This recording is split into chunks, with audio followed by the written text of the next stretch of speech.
What's up, guys? Rick from DFS On Demand here with your one and done preview for this week's 3M Open.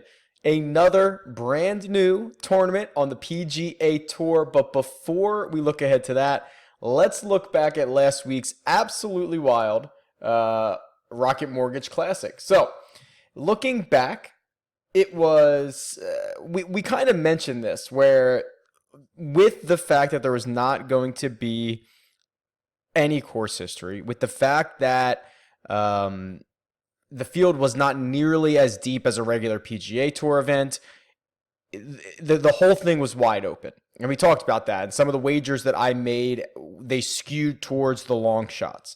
Well, that ended up playing itself out as Nate Lashley goes out and wins this thing, goes wire to wire. Doc Redmon finishes second, Wes Roach, Ted Potter, like these names that we rarely see on the PGA Tour all finish in the top five. So we'll get to more on that in a second, but the top five most popular golfers for this event were Ryan Moore, 322 picks, Hideki Matsuyama, 212 owners chose him, Billy Horschel at 198, Ricky Fowler at 153, and Kevin Streelman at 134. So I will say, as I flip over to last week's PGA Leaderboard, if you chose any one of these guys, you probably came away disappointed. The best finish out of those guys was Hideki, who finished T13, which probably would have gotten you, I don't know, 50, 60 grand, something like that, maybe a little bit more. Billy Horschel, T17, Kevin Streelman, T35, Ricky Fowler, T46, that was 18 grand. Ryan Moore, the most popular golfer, goes out and misses the cut.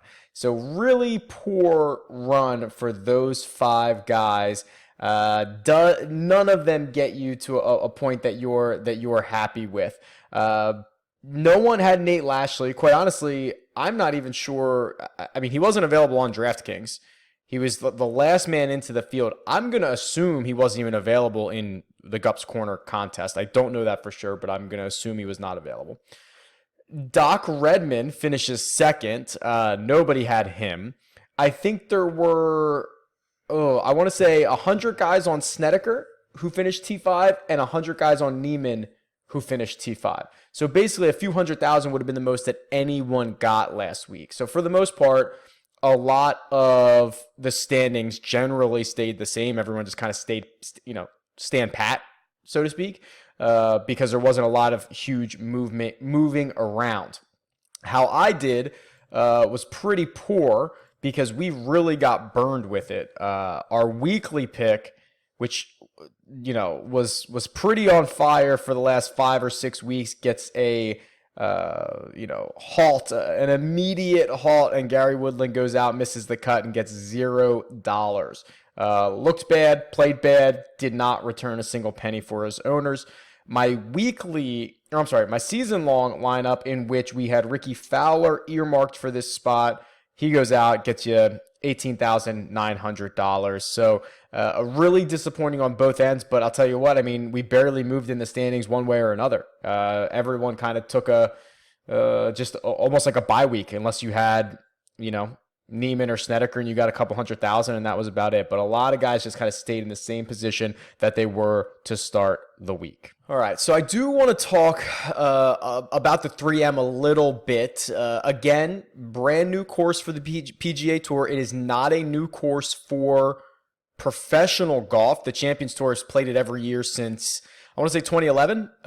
So what's that, 8 years or so? Kenny Perry's won it 3 times. So we've seen TPC Twin Cities. It will be lengthened from the Champions, obviously. The fairways have been narrowed. It's going to play about a 7,100 yard par 71. There's some long par 3s out there. Again, we're going to rely more on the your standard, like, hey, par 4 scoring approach, just trying to find value here. But with that being said, if you're willing to step out of your comfort zone a little bit, try to throw some darts with guys you normally wouldn't. I think this, just as we saw last week, it's going to skew a little more volatile just because you're getting zero course history out there. So keep that in mind.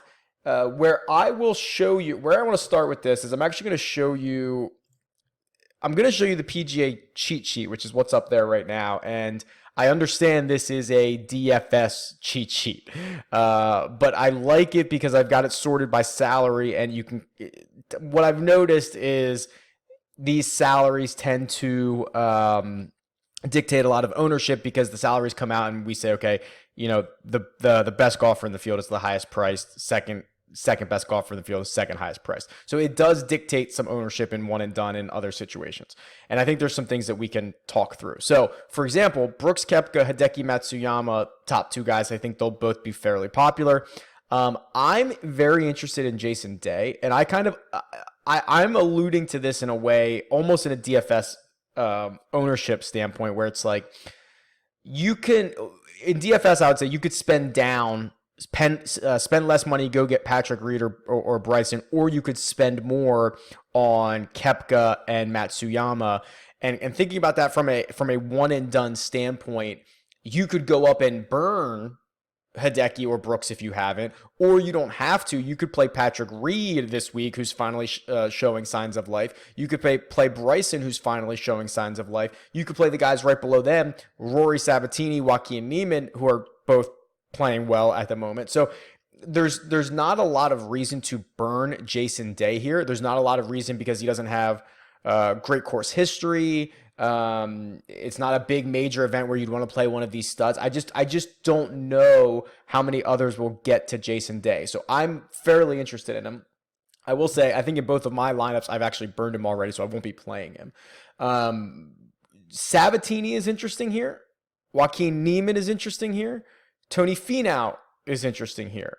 Two of those guys, Sabatini and Niemann, are playing much better than Tony is at the moment. But in a really, really weak field event where these guys are like the 7th, 8th, and 9th best golfers in the field, maybe even better than that, this is a time to burn them. It's actually a pretty fun event because you're going to end up playing guys here you probably wouldn't play in any other situation, right? Like I would never feel comfortable burning, like you would never have to burn Joaquin Niemann most years. Well, here he is sitting like the 8th best golfer in the field. It's just really interesting that you can kind of go a lot of different ways here. It tends to spread out the ownership a bit more. I will flip over to the strokes gain tool for 1 second because I do just want to point out one or two things. Brooks and Hideki, tee to green, have been the best players on the planet this season. Victor Hovland is on there. Doc Redmon is on here. I only have 8 rounds for him, but Doc Redmon is on here. If you go down, I already have this teed up because I wanted to show you Rory Sabbatini really quick, and I feel like we've talked about him a little bit more on DFS videos and podcasts, and we don't really talk about him that much on One and Done podcast. So here it is. I've got his tee to green numbers up here round by round, and this goes back to the Valero Texas Open, and what you're seeing is how consistently good Rory Sabbatini has been. He has gained strokes all but 6 times since the Valero Texas Open. So I don't know what that is off the top of my head. 4, 8, 12, 16, 20, 24, 28, 32 rounds or so. So he's basically gaining in 26 of his last 32 rounds tee to green. He's had great finishes. He's continues. I mean, we roster him a lot in DFS purposes, but I don't think we've really ever sat down and looked at it like this and been like, hey, he's having such a great little season here. Without looking at it off the top of my head, probably one of the better seasons of his career, if not the best season of his career. All right, so where am I going to go? I'm in a little bit of a dilemma because two things. In my weekly picks, I've basically burned everyone. So I would love to play Jason Day.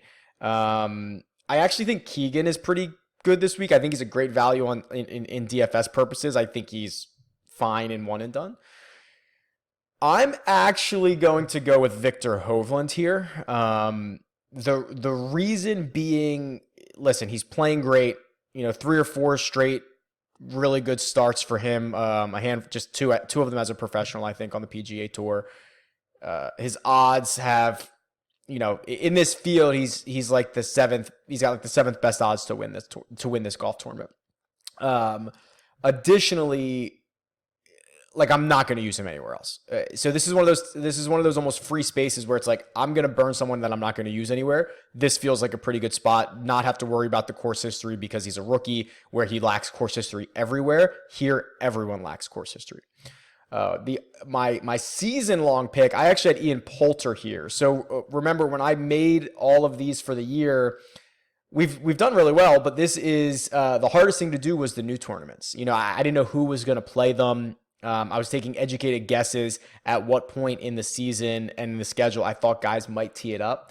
I had Ian Poulter here. He's not playing this week. So I'm just going to double it up. I'm going to go with Victor Hovland. I'll run him out in both lineups and see if like this probably is going to be his best chance to win a golf tournament this year. Whether that's only 2-3%, whatever that ends up being, this is probably his best chance. So I'm going to run him out in both, and we'll see how that goes. See if we can ride the kid to his first PGA Tour win. Let me know who you're playing. Tweet me. It's at DFS On Demand, or leave a comment below. Talk to you guys soon. See ya.